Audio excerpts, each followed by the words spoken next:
Ya estoy harta. Mamá, eres una carga para nosotros. Esta casa sería perfecta sin ti.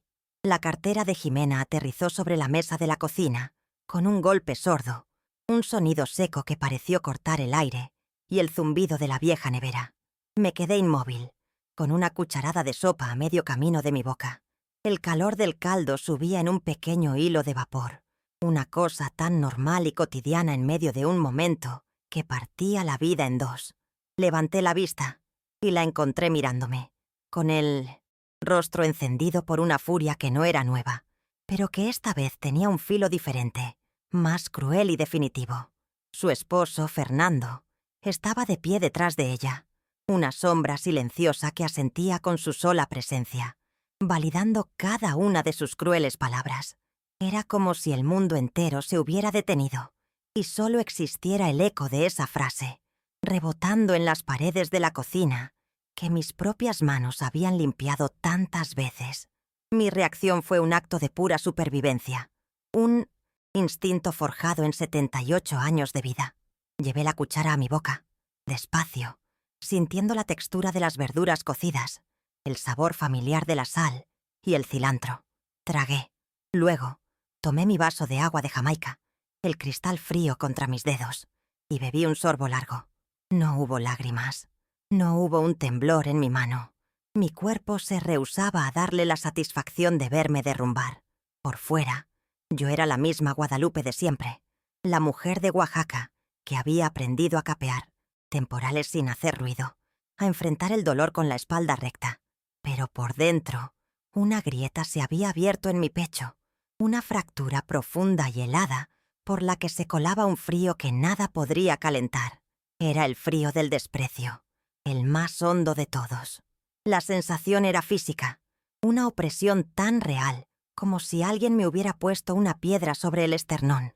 Cada latido de mi corazón era un golpe sordo contra esa roca invisible, un esfuerzo inútil por seguir bombeando vida a través de un cuerpo que acababa de ser sentenciado.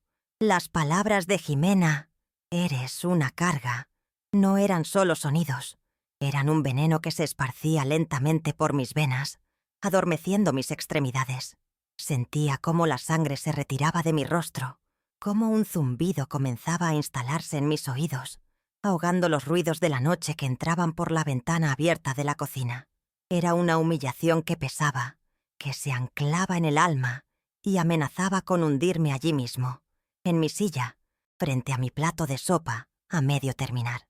Observé a mi hija, mi única hija. Su pecho subía y bajaba con agitación. Sus ojos brillantes de ira me miraban sin verme realmente. Para ella, yo no era su madre. Era un obstáculo, un mueble viejo y polvoriento en la casa que quería vender para alimentar su vida de apariencias en Polanco. Y Fernando a su lado, con esa sonrisa casi imperceptible, esa suficiencia de quien se sabe ganador. Él era el eco que amplificaba el desdén de Jimena, el que la susurraba al oído, el que la convencía de que yo era la viejita, una reliquia molesta cuyo tiempo ya había pasado. Verlos juntos en ese momento, unidos en su crueldad, fue más doloroso que la propia frase. Me di cuenta de que no estaba luchando contra un mal momento de mi hija, sino contra una alianza construida sobre la conveniencia y el desprecio.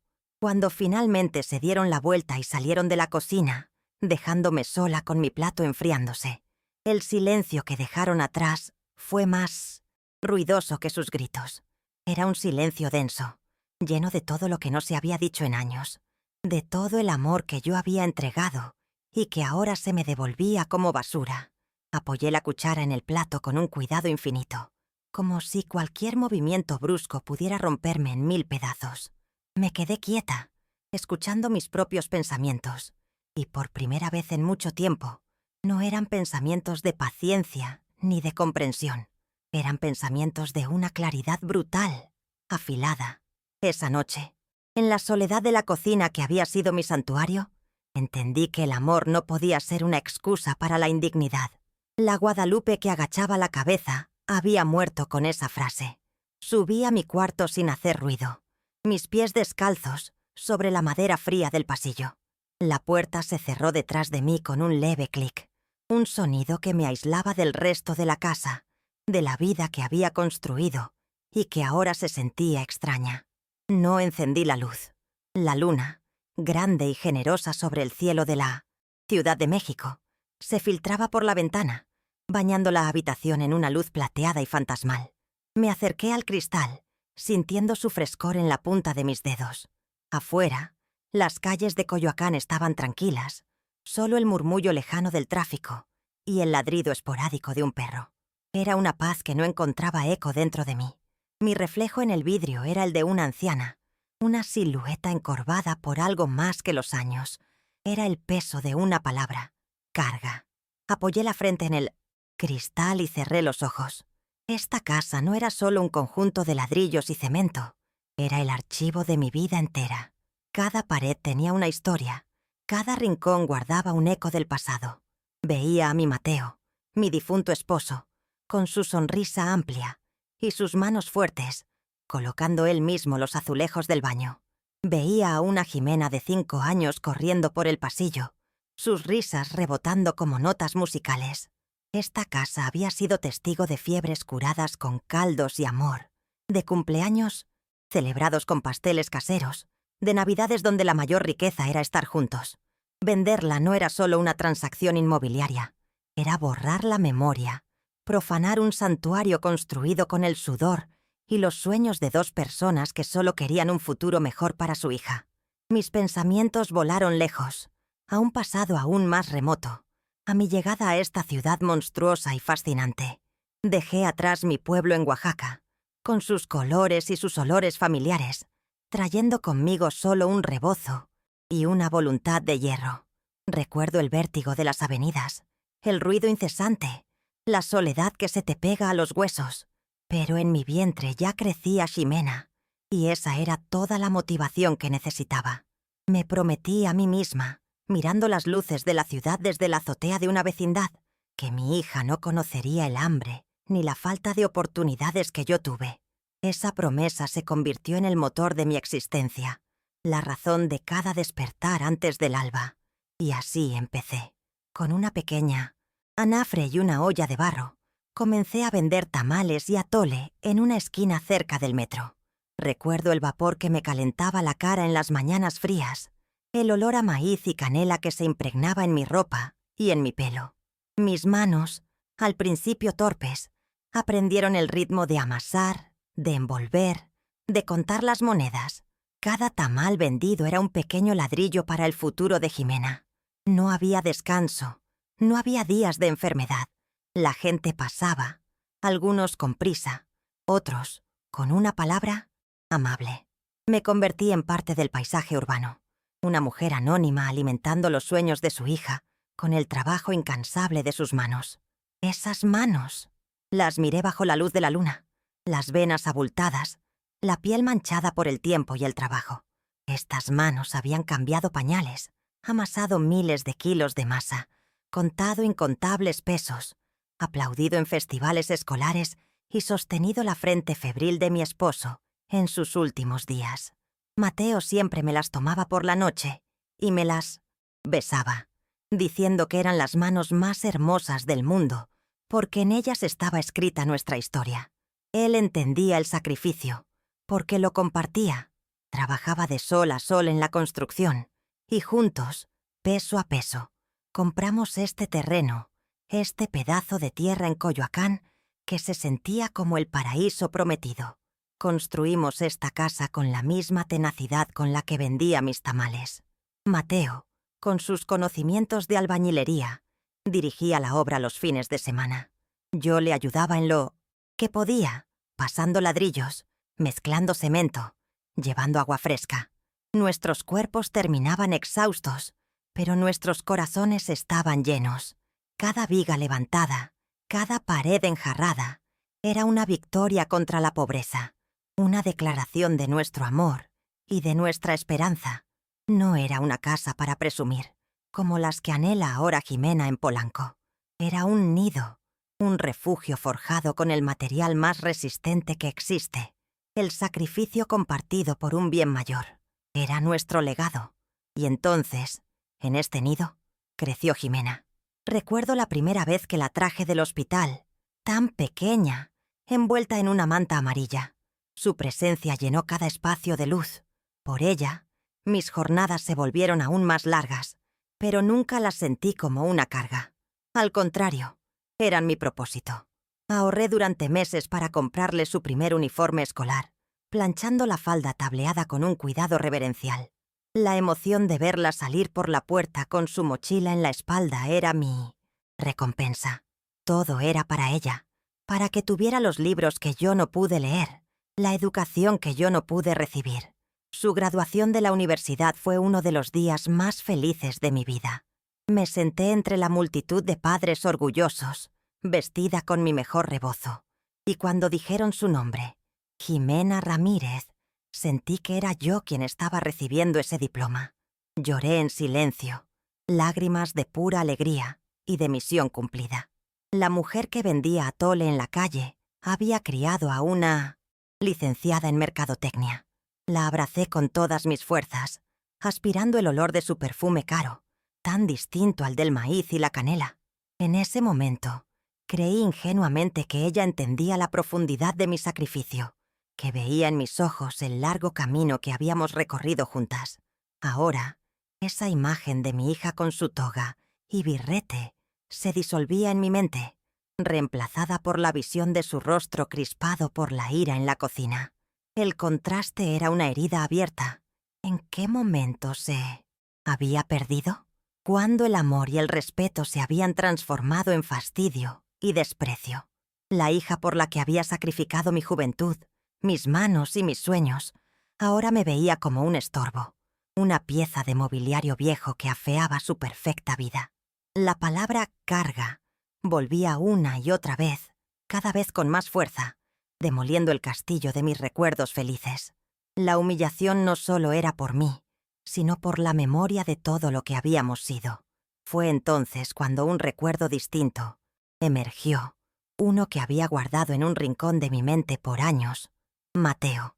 Unos meses antes de que la enfermedad se lo llevara, estábamos sentados en el porche, viendo a una Jimena adolescente, absorta en una revista de modas.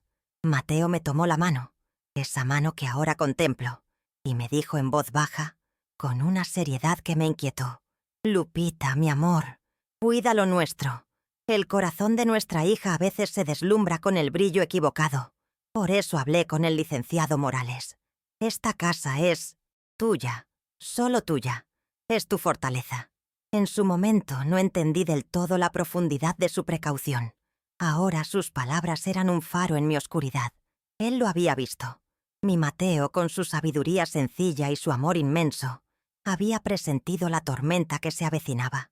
No era desconfianza en nuestra hija. Era un acto de protección hacia mí. Me había dejado una armadura, un escudo para defenderme no de extraños, sino de mi propia sangre. El secreto que yo había guardado, más por lealtad a su memoria que por otra cosa, ahora se revelaba como lo que era, la última herramienta de mi dignidad. El dolor en mi pecho no desapareció, pero cambió de forma. Dejó de ser una piedra que me aplastaba y se convirtió en el cimiento sobre el cual me iba a reconstruir. Una calma extraña, una certeza helada, se apoderó de mí. Ya no había confusión, ya no había dudas. La paciencia tiene un límite, y el amor propio exige respeto.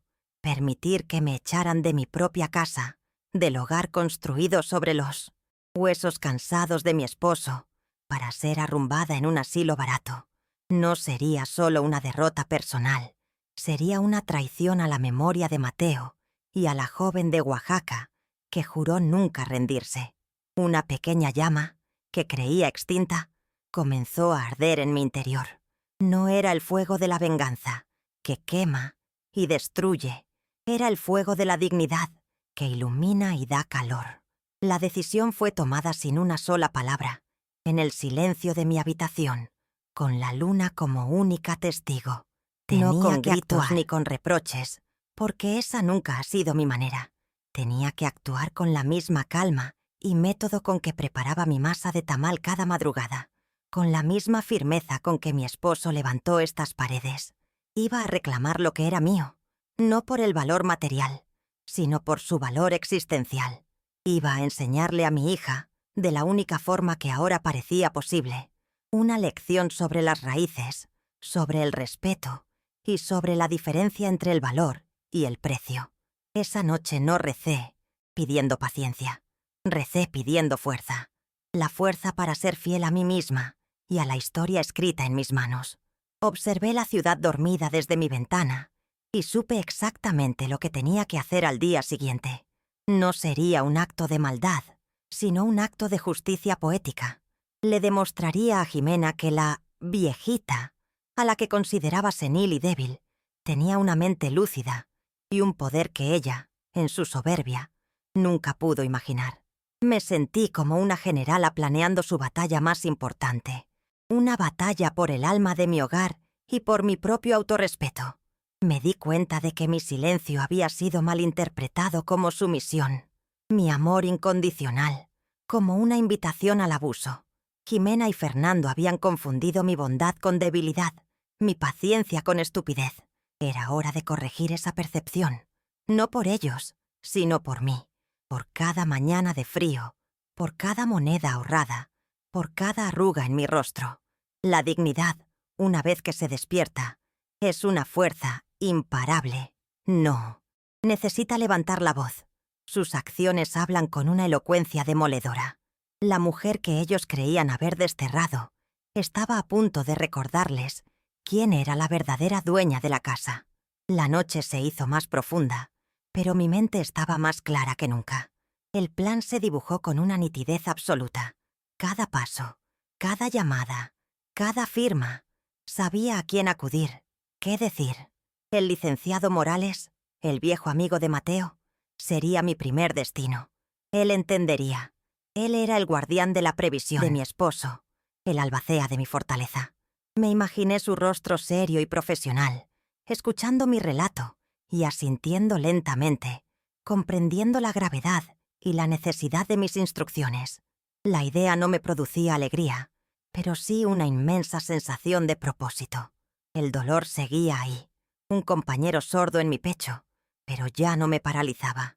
Se había convertido en combustible. Me levanté de la ventana y caminé hacia mi cama. Por primera vez desde aquella horrible escena en la cocina, sentí que podía descansar. No era el sueño del olvido, sino el sueño reparador de quien ha encontrado su camino. Mañana sería un día largo. Mañana, la mujer invisible, la carga, la viejita, comenzaría a mover las piezas de un juego que su hija ni siquiera sabía que estaba jugando. Y yo, Guadalupe, iba a jugarlo para ganar. Me acosté bajo las sábanas, el cuerpo todavía dolorido por la tensión, pero el espíritu extrañamente en paz. La casa guardaba silencio, ajena a la tormenta que se gestaba en su interior. Jimena y Fernando seguramente dormían el sueño de los justos, convencidos de su victoria, planeando ya el color de las paredes de su futuro apartamento de lujo. No sabían que su futuro se estaba decidiendo en esa misma casa, en la mente de la mujer que habían despreciado. Una sonrisa tenue, la primera en muchas horas, se dibujó en mis labios en la oscuridad. La lección estaba por comenzar. A la mañana siguiente me desperté antes de que el sol se asomara por el horizonte, como lo he hecho durante más de 50 años. Pero esta vez no era el hábito lo que me levantaba, sino un propósito claro y afilado. No había rastro de la duda o el dolor paralizante de la noche anterior. En su lugar, había una calma solemne, la tranquilidad de quien sabe que su camino, aunque difícil, es el correcto. Me moví por la penumbra de mi cuarto, seleccionando mi ropa con un cuidado que no tenía desde hacía años. Elegí una falda oscura y una blusa bordada, la que usé para la graduación de Jimena. Y sobre mis hombros coloqué mi mejor rebozo, el de seda, un escudo tejido con hilos de dignidad. No era vanidad, era mi armadura para la batalla que estaba por comenzar. Bajé las escaleras y encontré a Jimena y Fernando en la cocina, tal como lo había imaginado. Estaban acurrucados sobre la mesa, susurrando con entusiasmo mientras miraban una revista de diseño de interiores. Hablaban de acabados de mármol y de cocinas de concepto abierto para su futuro departamento de lujo en Polanco. Levantaron la vista cuando entré, pero sus miradas me atravesaron, como si yo fuera una corriente de aire, un fantasma en su propia casa. No hubo un «buenos días», no hubo un gesto de reconocimiento. Su indiferencia era tan palpable como el olor a café recién hecho. No dije nada. Simplemente pasé junto a ellos, abrí la puerta principal y salí a la calle fresca de la mañana, dejando atrás su mundo de sueños superficiales. En la esquina levanté la mano y un taxi se detuvo casi de inmediato. «Al centro histórico, por favor, cerca del Zócalo», dije con una voz que sonó más firme de lo que me sentía. El coche se sumergió en el torrente del tráfico matutino y yo miraba por la ventana cómo la ciudad despertaba. Veía los puestos de jugos, los oficinistas corriendo para tomar el metrobús, los niños con sus uniformes. Esta ciudad había sido testigo de mi lucha, de mis lágrimas silenciosas, de mi sudor. Ahora, sus calles me llevaban no a un lugar de trabajo, sino a un acto de recuperación. No sentía miedo, sino una extraña sensación de pertenencia. Estaba reclamando mi lugar en el mapa de mi propia vida. El edificio donde el licenciado Morales tenía su despacho era antiguo, con un elevador de rejas que rechinaba como un viejo quejumbroso. El pasillo olía a papel antiguo, a cera para pisos y a décadas de secretos bien guardados. Su secretaria, una mujer tan venerable como el mobiliario, me sonrió con familiaridad y me hizo pasar de inmediato. El licenciado Morales se levantó de su imponente escritorio de caoba para recibirme. Era un hombre de la edad de mi Mateo, con el cabello blanco y unos ojos que habían visto de todo, pero que aún conservaban una chispa de amabilidad. «Doña Guadalupe, qué gusto verla. Siéntese, por favor», dijo. Su voz era un bálsamo de respeto en medio de mi desierto emocional. Le conté todo, no con el tono de una víctima que busca compasión, sino con la precisión de un testigo que presenta su declaración. Le hablé de los desprecios diarios, de los planes de venta, de las palabras exactas de Jimena. «Me llamó una carga, licenciado».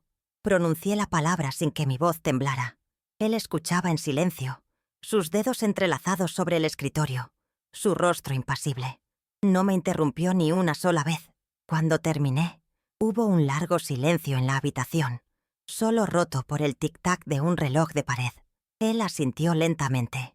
1, 2 veces. No parecía sorprendido, solo profundamente triste. Recordaba bien la conversación con Mateo atrás. «Tantos...»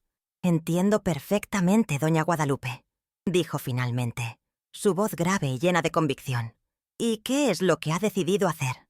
Lo miré directamente a los ojos, sintiendo el peso de las palabras que estaba a punto de pronunciar, palabras que cambiarían el curso de todo. «Quiero iniciar los trámites para vender la propiedad, licenciado, inmediatamente, y necesito que prepare una orden de desalojo para mi hija y su esposo». La frase quedó suspendida en el aire solemne del despacho. El abogado no pestañeó, simplemente abrió un cajón de su escritorio y sacó una carpeta gruesa y amarillenta. Sabía que este día, tarde o temprano, podría llegar. Abrió la carpeta y me mostró los documentos. Allí estaba, la escritura original, con sus sellos y firmas elegantes. Y allí, en la línea que designaba al propietario, estaba mi nombre, Guadalupe Ramírez de Benítez, única y absoluta propietaria. Verlo escrito tan claro e irrefutable fue como recibir una bocanada de aire fresco. No era un papel, era la materialización del amor y la previsión de mi esposo. Era mi escudo, tal como él había dicho. El licenciado Morales me explicó los pasos a seguir con una claridad y una paciencia infinitas, tratándome no como una viejita senil, sino como la dueña legítima que era, una clienta importante a la que se le debía respeto y eficacia. Siguiendo la recomendación del abogado, mi siguiente parada fue una agencia inmobiliaria en una calle cercana. Era un lugar moderno, de paredes blancas y muebles minimalistas, un mundo completamente diferente al despacho del licenciado. Un joven agente, con un traje impecable y una sonrisa profesional, me atendió. Le describí la casa en Coyoacán, No solo sus metros cuadrados y el número de habitaciones, sino la luz que entraba por las mañanas en la sala y la fortaleza de sus muros, construidos para durar. Él veía una oportunidad de negocio, una propiedad valiosa en una zona de alta demanda. Yo veía el escenario de mi acto final. Firmé el contrato de exclusividad con una mano firme. La maquinaria se había puesto en marcha. De regreso a casa, en un autobús lleno de gente, me perdí en mis pensamientos. Me pregunté, como quizás toda madre lo hace en algún momento, en qué había fallado. Pero la respuesta vino a mí con una certeza tranquila. Yo no había fallado. Yo le había dado a Jimena todo lo que una madre puede dar. Raíces profundas, ancladas en el amor y el sacrificio, y alas fuertes, forjadas con la mejor educación que mi trabajo pudo pagar. El problema no era mi maternidad. El problema era que sus alas la habían llevado tan alto que se olvidó de mirar hacia abajo, olvidó dónde estaban sus raíces, se avergonzó de la tierra que la había nutrido. Los días que siguieron fueron un extraño ballet de silencios y mentiras. Ximena y Fernando vivían en una burbuja de euforia, completamente ajenos a la red que se tejía a su alrededor. Sus conversaciones eran cada vez más audaces, más hirientes. Una tarde, los escuché en Minociones, la sala discutiendo sobre la comisión del agente inmobiliario que ellos pensaban contratar. Fernando dijo, riendo, «Asegúrate de que sea uno bueno, mi amor, para vender rápido este vejestorio y mandar a tu mamá a un lugar decente. Bueno, decente para ella». Cada palabra era una gota de gasolina sobre la llama de mi resolución. Ya no sentía dolor, solo una determinación fría como el acero. Una mañana, mientras Jimena y su esposo estaban en sus trabajos, el agente inmobiliario que yo contraté trajo a los primeros compradores potenciales. Era una familia joven, con un niño pequeño que corría por el jardín. Les mostré la casa yo misma. Les hablé del árbol de jacaranda que Mateo plantó cuando Jimena nació, de cómo el sol de la tarde ilumina la cocina. La joven pareja miraba todo con ojos llenos de ilusión. Veían un hogar, no solo una inversión. Cuando se fueron, sentí una punzada de nostalgia, pero también la certeza de que la casa quedaría en buenas manos, con gente que quizás sí sabría apreciar su alma. El proceso fue increíblemente rápido. La joven familia hizo una oferta generosa esa misma tarde. Estaban enamorados de la casa, de su historia. Mi siguiente paso fue ir a mi sucursal bancaria de toda la vida y abrir una nueva cuenta, una solo a mi nombre. El joven cajero que me atendió fue amable y paciente, explicándome cada detalle con un respeto que ya no recibía en mi propio hogar. Ver la libreta nueva, con mi nombre impreso y un saldo inicial de 0, fue extrañamente liberador. Era el lienzo en blanco para mi nueva vida, una vida que me pertenecía por completo, sin ataduras ni deudas emocionales. Mientras tanto, en casa, la tensión crecía, pero solo de su lado. Jimena se volvía más irritable, más impaciente. ¿Ya hablaste con el notario, Fernando? No podemos esperar para siempre. Cada día que pasamos aquí con ella es un infierno. La escuché quejarse una noche por teléfono. Yo, desde mi mecedora en el porche, seguía mi rutina. Geranios. Regaba mis... Leía el periódico. Mi calma parecía desconcertarlos, pero estaban demasiado absortos en su propia codicia como para cuestionarla. Creían que mi silencio era resignación, la derrota de una anciana que finalmente había aceptado su destino. Una semana después, estaba de nuevo en el despacho del licenciado Morales. Sobre la mesa de caoba reposaban los documentos finales. La venta se había cerrado. El dinero, una suma que me costaba incluso imaginar, ya estaba transferido a mi nueva cuenta. El abogado me entregó una copia del contrato de compraventa y otro documento. Este con un sello oficial grande y rojo.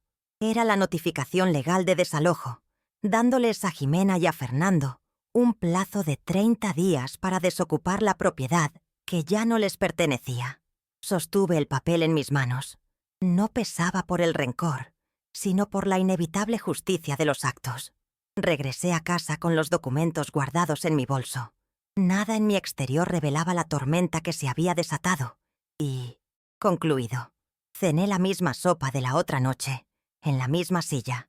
Jimena y Fernando ni siquiera notaron mi presencia. Estaban celebrando. Habían abierto una botella de vino caro. «Por nuestro nuevo penthouse en Polanco», brindó Fernando levantando su copa. «Y por dejar atrás este lastre», añadió Jimena, mirándome de reojo con desprecio. Yo bajé la vista a mi plato. Y por dentro, una voz tranquila dijo: «Bebed, hijos míos, bebed, que no sabéis que estáis brindando en las ruinas de vuestro propio castillo». Los días siguientes fueron un ejercicio de paciencia. Yo tenía el poder en mi bolso, la bomba de tiempo esperando el momento justo para detonar. Los observaba moverse por la casa como si fuera suya, haciendo planes, empacando sus objetos de valor en cajas de marca, descartando mis pocas pertenencias con gestos de asco. Cada acción, cada palabra de desdén, era una confirmación de que mi decisión había sido la única posible. No era una madre cruel. Era una mujer que había decidido finalmente salvarse a sí misma. El plan estaba completo. Cada pieza estaba en su lugar. El abogado, el agente, el comprador, el banco, todo se había movido en silencio, bajo la superficie de la vida cotidiana. Yo era el centro inmóvil de ese universo en movimiento. Una anciana en su mecedora, aparentemente inofensiva. Jimena y Fernando, en su arrogancia, nunca miraron más allá de la superficie. Nunca se preguntaron por qué su carga parecía tan serena. Estaban Las a aguas punto de más descubrir tranquilas que son, a menudo, las más profundas y las más poderosas. La espera había terminado. Era hora del clímax. Elegimos el día con el cuidado de un estratega. 2 semanas después de la humillación en la cocina, Jimena y Fernando llegaron a casa al anochecer, sus voces resonando en el zaguán, altas y llenas de esa autosatisfacción que precede a la caída. Entraron en la sala y se detuvieron en seco. La habitación, que hasta ayer albergaba sus muebles de diseño y su enorme pantalla de televisión, estaba casi vacía. Solo quedaban algunas cajas mías, apiladas en un rincón, y en el centro, mi vieja mecedora de madera. Yo estaba sentada allí. A mi lado, de pie y con un maletín de cuero en la mano, se encontraba el licenciado Morales, impasible como una estatua de sal. El silencio en la sala era denso, expectante. La confusión en el rostro de Jimena duró apenas un segundo, reemplazada de inmediato por una ira familiar. «Mamá, ¿qué demonios significa esto? ¿Dónde están nuestras cosas? ¿Y usted quién es?», espetó, señalando al abogado con un gesto brusco. Su tono era el de una dueña a la que se le ha faltado al respeto, la de alguien que exige una explicación a su servidumbre. No me veía como a su madre, sino como a una empleada senil que había cometido un error garrafal. Se acercó a mí, con las manos en las caderas, esperando una respuesta que pudiera regañar. Fernando, como siempre, se quedó un paso atrás, con una mueca de fastidio, listo para apoyar el ataque. Antes de que yo pudiera pronunciar palabra, el licenciado Morales dio un paso al frente, interponiéndose sutilmente entre mi hija y yo. Su calma era un muro contra la histeria de Jimena. «Buenas noches, señora Jimena», dijo con una voz clara y pausada que obligaba a la atención. «Mi nombre es Arturo Morales. Soy el abogado y representante legal de la dueña de esta propiedad, la señora Guadalupe Ramírez». Hizo un énfasis deliberado y cortés en la palabra «dueña». Vi un parpadeo de incertidumbre en los ojos de mi hija, la primera fisura en su armadura de arrogancia. La dinámica de poder en la habitación acababa de cambiar, y ella empezaba a sentirlo. El licenciado Morales, sin alterar su compostura, abrió su maletín de cuero con un par de clics metálicos que resonaron en la sala vacía.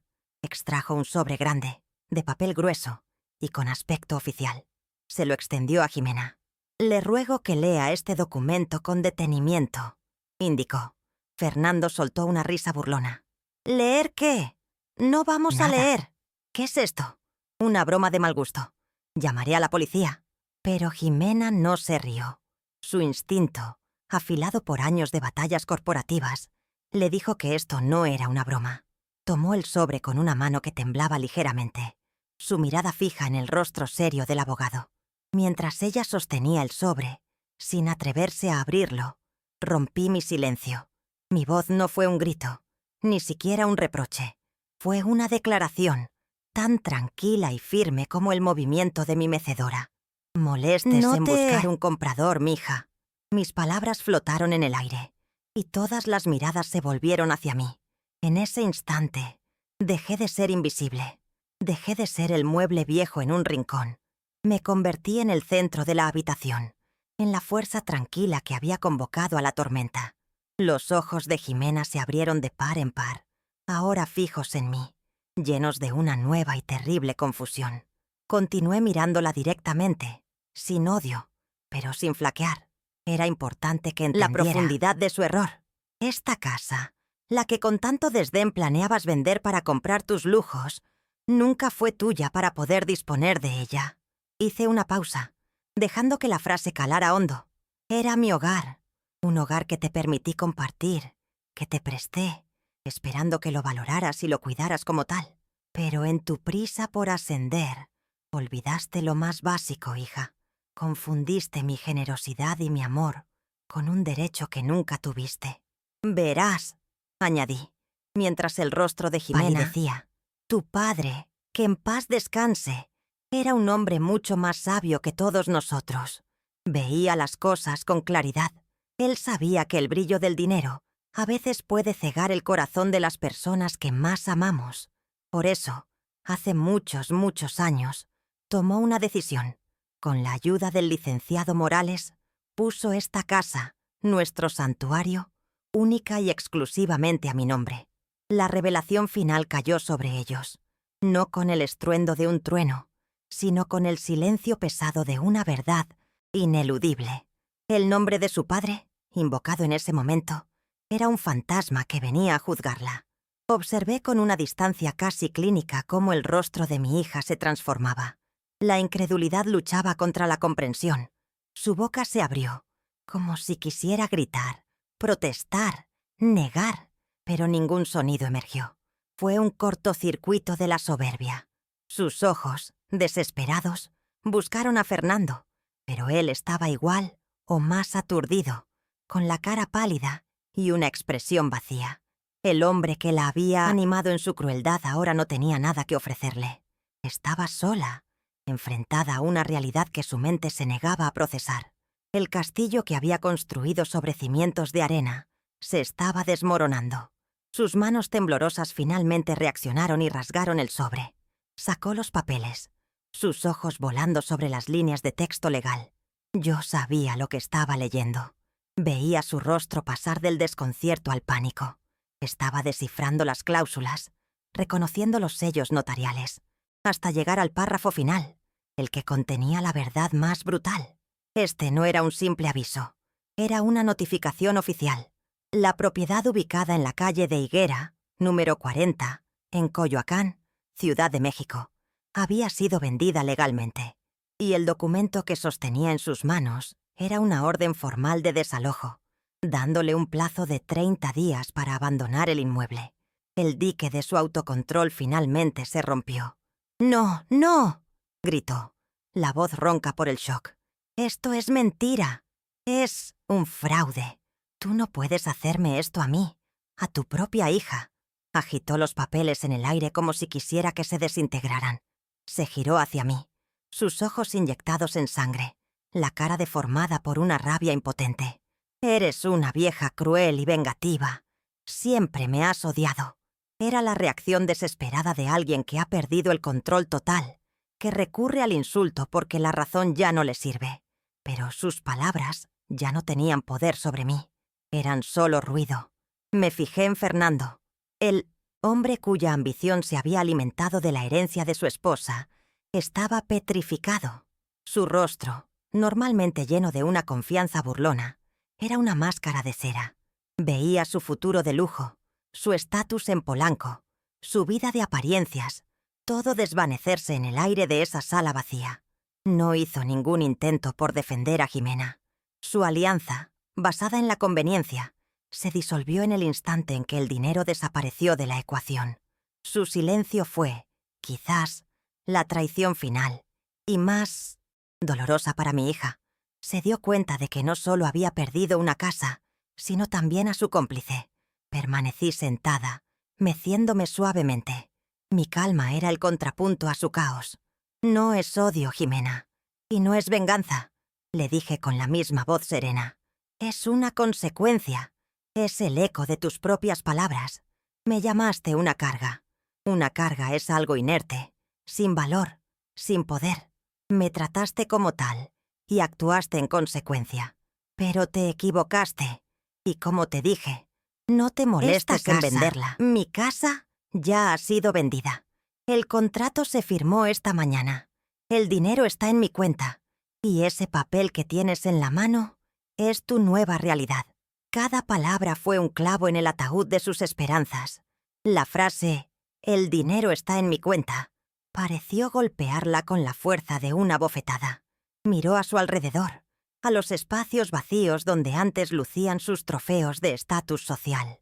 La alfombra persa, el sofá italiano, la mesa de centro de diseño. Todo se había ido. Fría, la realidad dura e innegable finalmente la alcanzó. Su cuerpo entero se aflojó. La rabia fue reemplazada por una devastación absoluta. Arrugó la notificación de desalojo en su puño, el papel protestando con un sonido crujiente. La transformación fue completa. La ejecutiva de marketing, poderosa y despiadada, se desvaneció. En su lugar quedó una mujer rota, despojada no solo de una propiedad, sino de la ilusión sobre la que había construido toda su identidad. Jimena se deslizó lentamente hacia el suelo, sus rodillas cediendo como si sus huesos se hubieran vuelto de polvo. No hubo un grito, ni un sollozo, solo un colapso silencioso y total. Se quedó allí, arrodillada en el suelo de madera de la casa que había perdido, con la mirada perdida en la nada. El licenciado Morales se mantuvo a mi lado, un guardián silencioso de la justicia. Y yo, Guadalupe, la carga, la viejita, seguí meciéndome, sintiendo una paz triste y profunda. La lección había sido impartida. Los 30 días que la ley otorgaba transcurrieron en un silencio denso y pesado, como el que precede a una tormenta. La casa de Coyoacán, ahora vacía de sus lujos, se sentía como una catedral hueca. Jimena y Fernando se movían por ella como espectros, susurraban en las esquinas, y el aire estaba cargado de acusaciones mutuas y pánico silencioso. Yo los observaba desde la distancia de mi mecedora, sin una pizca de triunfo en mi corazón. Solo sentía una tristeza profunda y antigua, la pena por la hija que había perdido, mucho antes de que perdiera la casa. Veía el castillo de naipes de su vida derrumbarse, y entendía que yo no lo había soplado. Simplemente había retirado la carta fundamental sobre la que todo se sostenía. Escuchaba sus discusiones por la noche, las paredes delgadas transmitiendo la agonía de su naufragio. Ya no hablaban de penthouses ni de acabados de mármol. Hablaban de deudas, de apariencias que mantener, de culpas. «Es tu culpa, tu soberbia», le gritaba Fernando. «Y la tuya. Tú me empujaste a esto», respondía ella con la voz quebrada. Su alianza, forjada en la ambición, se disolvía en el ácido de la realidad. Yo me encerraba en mi cuarto, no para evitar sus gritos, sino para protegerme de la tristeza de escuchar cómo se desmoronaba el futuro de mi única hija.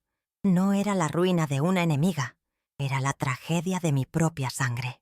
El día de la mudanza fue gris y desolador. Llegó un pequeño camión de fletes, abollado y viejo, una metáfora perfecta de su nueva realidad. Hombres cansados subieron las pocas cajas que les quedaban, las que contenían los restos de su vida anterior. Jimena supervisaba todo con la mirada perdida, vestida con ropa que no había visto en años, sin maquillaje, la máscara de la ejecutiva exitosa completamente abandonada. Cuando se iban, pasó junto a mí sin mirarme. No hubo despedida, ni un último insulto, solo un vacío, un reconocimiento tácito de que todas las palabras ya se habían dicho y que el puente entre nosotras estaba irrevocablemente roto. Cuando el camión se alejó, llevándose con él el último capítulo de esa vida, me quedé sola en el umbral de la casa vacía. Caminé por las habitaciones desnudas, El eco de mis pasos era el único sonido. La luz del sol dibujaba cuadrados en el suelo polvoriento, donde antes había muebles. Acaricié el marco de la ventana de la cocina, la misma desde la que había visto crecer a mi hija. No sentí alegría. Sentí una liberación melancólica, el alivio de quien ha sobrevivido a una larga enfermedad. Cerré la puerta principal por última vez, y al girar la llave en la cerradura, sentí que no solo cerraba una casa, sino también el libro de mi vida pasada. Poco después, a través del licenciado Morales, supe de su destino. Se habían mudado a un pequeño departamento de 2 recámaras en la colonia Doctores, un barrio ruidoso y popular, a un universo de distancia del glamour de Polanco. Me los imaginé allí, rodeados de vecinos que no se impresionaban por apellidos ni por marcas de ropa, forzados a una humildad que no habían elegido. La humillación para Jimena debió ser inmensa, no por la falta de lujos, sino por la pérdida del estatus que era el aire que respiraba. Había sido despojada de su identidad y no sabía cómo existir sin ella. Su caída no fue solo residencial, fue total. La tensión y la vergüenza afectaron su trabajo. Perdió esa confianza depredadora que la hacía exitosa y, con el tiempo, perdió su puesto gerencial. Fernando, al ver que la fuente de su futura riqueza se había secado, mostró su verdadero rostro. Dejó de ser el marido que apoyaba para convertirse en un ancla de resentimiento y reproches.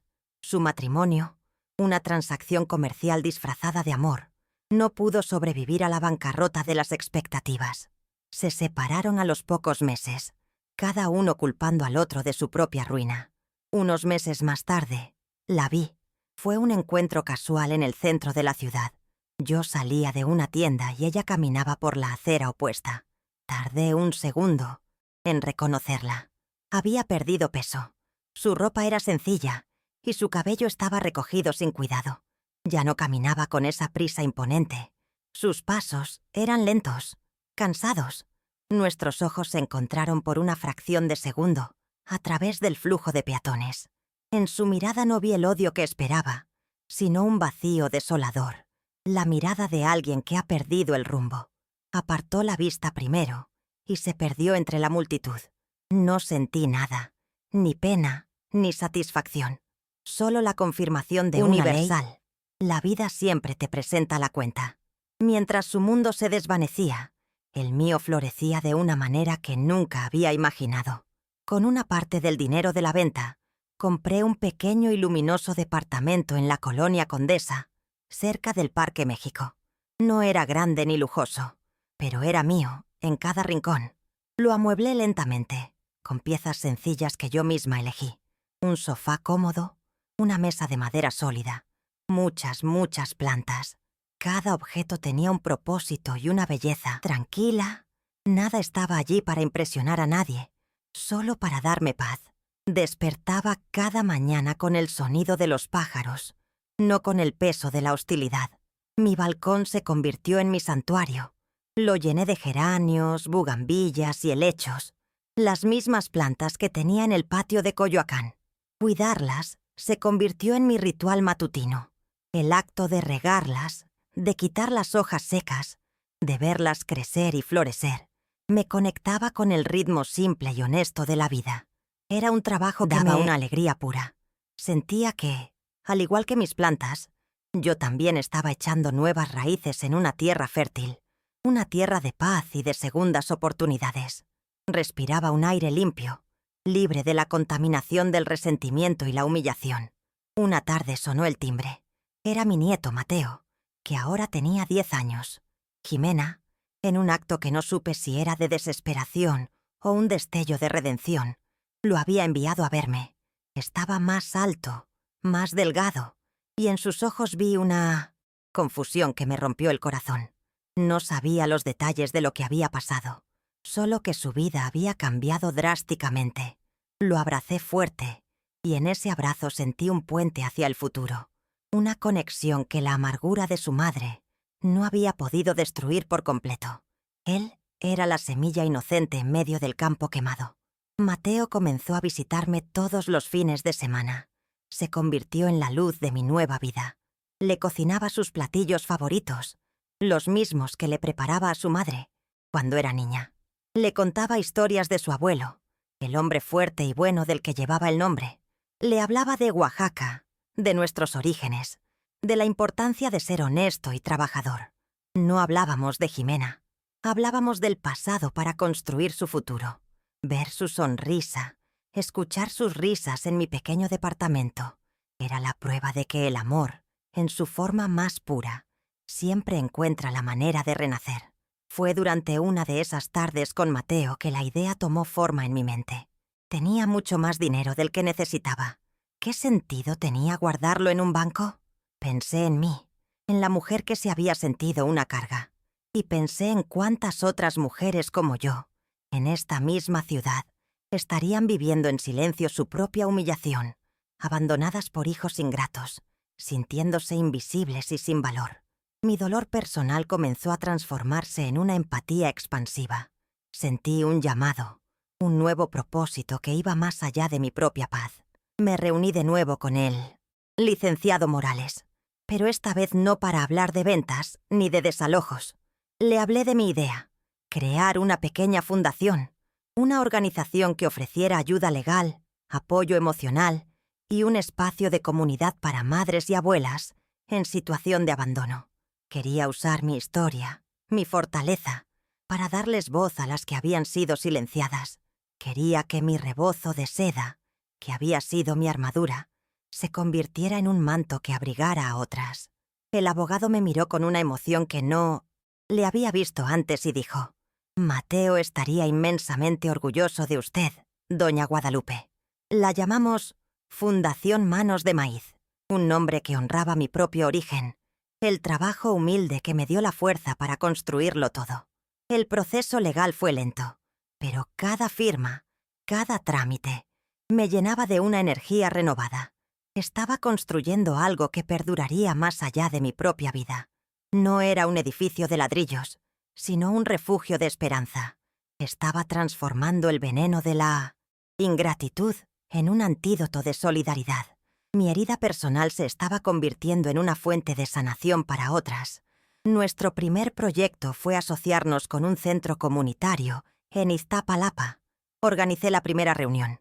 Llegaron una docena de mujeres, todas con la mirada cansada y la espalda encorvada por el peso de sus historias. Al principio el silencio era denso. Nadie se atrevía a hablar. Entonces, tomé la palabra. No conté los detalles de mi vida con Jimena, pero sí hablé de lo que se sentía ser considerada una carga, de la sensación de invisibilidad. A medida que hablaba, vi cómo los rostros se transformaban, cómo los ojos se llenaban de lágrimas de reconocimiento. Ese día, algo mágico sucedió. Una por una, comenzaron a compartir sus propias historias. Hablaron de hijos que no las visitaban, de nietos a los que no les permitían ver, de pensiones que les robaban. El dolor compartido se convirtió en un lazo poderoso. Al final de la reunión, ya no eran un grupo de ancianas tristes, eran una hermandad. Se intercambiaron números de teléfono, se ofrecieron a cuidarse mutuamente. Había risas, había abrazos. Yo me senté a un lado, observando, y sentí una plenitud que ninguna cantidad de dinero podría comprar. La fundación creció.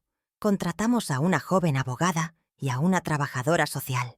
Ayudamos a mujeres a recuperar sus propiedades, a solicitar pensiones justas, a reconectar con sus familias o simplemente a encontrar una nueva comunidad para no sentirse solas.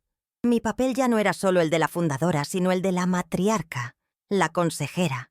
Las mujeres me llamaban Doña Lupita, con un respeto y un cariño que sanaban las viejas cicatrices. Encontré una familia más grande de la que nunca soñé tener.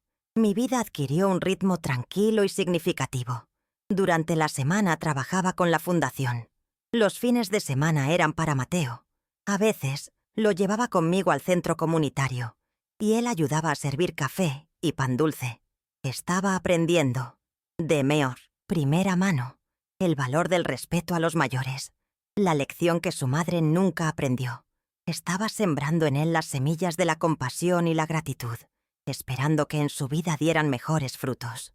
La paz que sentía ahora era diferente a la que había imaginado. No era una paz vacía, de ausencia de conflicto. Era una paz llena de propósito, de conexión, de servicio. Ya no era la mujer definida por el sacrificio que hizo por su hija, ni por la humillación que recibió a cambio. Era Guadalupe Ramírez, la mujer que vendía tamales, la madre que amó, la abuela que adora y la fundadora de Manos de Maíz. Había reescrito mi propia historia, y el final era mucho más rico y hermoso de lo que jamás había pensado. A veces, por la noche, me siento en mi balcón, mirando las luces de la ciudad, y pienso en Jimena. No le guardo rencor. Solo siento una lástima distante por la mujer que lo tenía todo para ser feliz y lo cambió por el brillo falso del estatus. Ella me enseñó una lección brutal. Veces, el acto de amor más grande que puedes hacer es amarte a ti misma lo suficiente como para decir, basta. La dignidad no es negociable, ni siquiera con tu propia sangre. Y el verdadero legado no es el dinero que dejas, sino el amor y el respeto que siembras en el mundo. No sé qué será de Jimena. Quizás algún día encuentre su propio camino hacia la redención. Quizás no. Su viaje ya no es el mío. Mi viaje ahora es aquí, en este departamento lleno de luz, con el olor de mis plantas y la risa de mi nieto. Es en las reuniones de la fundación, viendo la fuerza y la resiliencia en los rostros de mis compañeras. Me he dado cuenta de que un hogar no es una estructura de 4 paredes, sino el lugar donde tu dignidad está a salvo y tu corazón está en paz. He aprendido que la familia no siempre es la que te toca por sangre. A veces, la familia es la que eliges, la que construyes con lazos de respeto mutuo y solidaridad. Mis hermanas de la fundación, mi nieto Mateo, el recuerdo agradecido de mi esposo. Esa es mi verdadera familia ahora. Son los pilares de mi felicidad. Una felicidad que no depende de la aprobación de nadie, solo de mi propia conciencia tranquila. Mi vida no terminó con la traición de mi hija. En realidad, fue allí donde verdaderamente comenzó. La vejez, me di cuenta, no tiene por qué ser un final. Una lenta espera en un rincón. Puede ser un comienzo. Puede ser el momento en que, liberada de las obligaciones del pasado, finalmente puedes convertirte en la persona que siempre debiste ser. Para mí, significó convertirme en una luchadora. No con armas, sino con la calma y la ley. Significó convertir mi dolor en un puente para ayudar a otras. Significó encontrar mi voz, no para gritar, sino para contar una historia que necesitaba ser escuchada. A menudo pienso en la palabra carga. ¿Qué palabra tan terrible para describir a una madre? Una madre es el origen, no el final. Es la raíz, no el peso muerto. Mi hija lo entendió todo al revés. Pero gracias a yo pude poner las cosas en su sitio.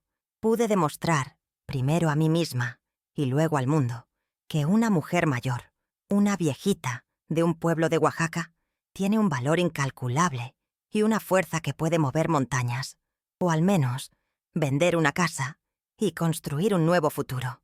Mi historia no es de venganza, insisto en ello. La venganza te deja vacío. Lo mío fue un acto de autopreservación, como quitar una mano del fuego. Y una vez que la mano está a salvo, puedes usarla para construir, para acariciar, para ayudar. Eso es lo que he hecho. He usado mi libertad recuperada para construir un refugio para otras. Mi paz no proviene de la ruina de Jimena, sino de la construcción de mi propio legado.